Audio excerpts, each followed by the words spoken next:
I picked up a copy of your book. Oh, terrific. And I died laughing. I died laughing. It is so hilarious. I mean, part of it is just the way that the kids write the notes. Absolutely. I mean, they are so of the moment and just so genuine and truthful. There's no hyperbole. Right.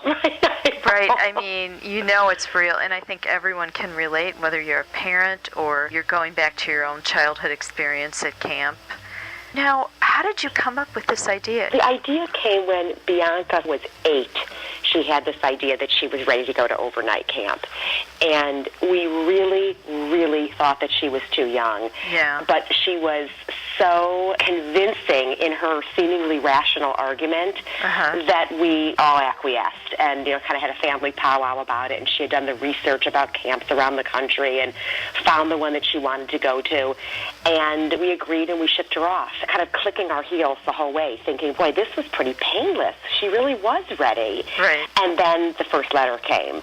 And, and it was one of those things where had the postmark on the letter been somewhat different, where it would have been immediate versus having that lapse in the mail system where we weren't really getting it until she was about to be flying home, I think I would have gotten on that plane and gone out there. But I knew that we hadn't been called by a camp director. I knew that we didn't receive a hysterical call from her sneaking off to a phone in the middle of the night. I knew that, she really was okay and had worked through it. And then I could just relax and enjoy the hilarity. And my reaction, Carrie, was to call everybody I knew and read them the letter. And the letter is in the book, and it's something like, I've made a horrible mistake. I can't stop crying, so they've made me scraper, sweeper, and maid. I read that one. Did you read that one? Like that was the punishment. It's like, you little crying girl. You know? She was just too young. She was just too young. And yet, some of the letters that are in this book, and you can probably tell now that you've read a good grouping of them, they're young. And the letters that grabbed me most, I mean, I read more than 3,500 letters when I started this project. On the whole, the ones that were really grabbing me were those young, innocent, of the moment, pure, genuine voices. With the exception of some where it's like the 16-year-old girl who's saying, please send me a strapless bra ASAP. Because, again, they are really pure and they're genuine. In those words are, I'm at a co-ed camp. I've met somebody adorable. Yes. I need to wear this certain dress that I borrowed from my bunkmate for the dance. And P.S., I need a strapless bra. Right. So there's so much within those few words. There was nothing crazily precocious about the letters. Right. And they were also, I felt, reverent. Do you have a favorite letter?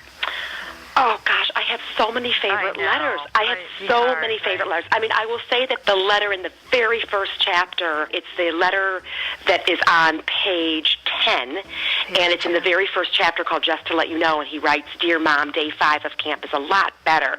The rash on my penis is gone. And he spells it capital P-N-U-S. Yeah. Now I can run. My friends hate when I say eggs, so I'm trying to stop saying it. Love, Josh. So fun. I mean, when the whole concept came to me, and I had Bianca's letter, and then friends started reading me their letters, and I sort of cataloged this in the back of my mind and thought I might really be onto something when the following summer another friend called me and she said, do you remember that letter you read me?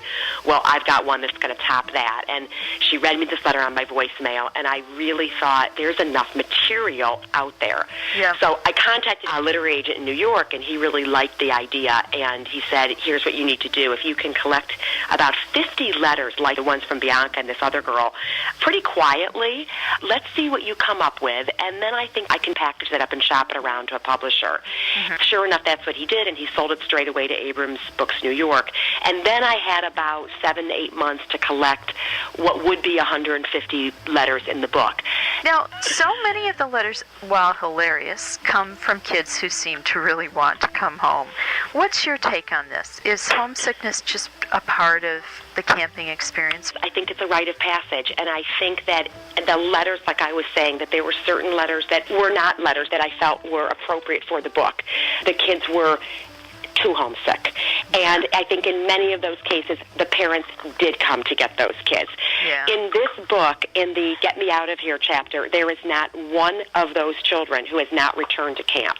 You can even get again, a sense of that in Right. the letter. You know, there's that boy who writes, "This is not the camp of my dreams. It's the 100th level of hell. Get me out of here or else." And then he ends it with, "P.S. I need more stamps."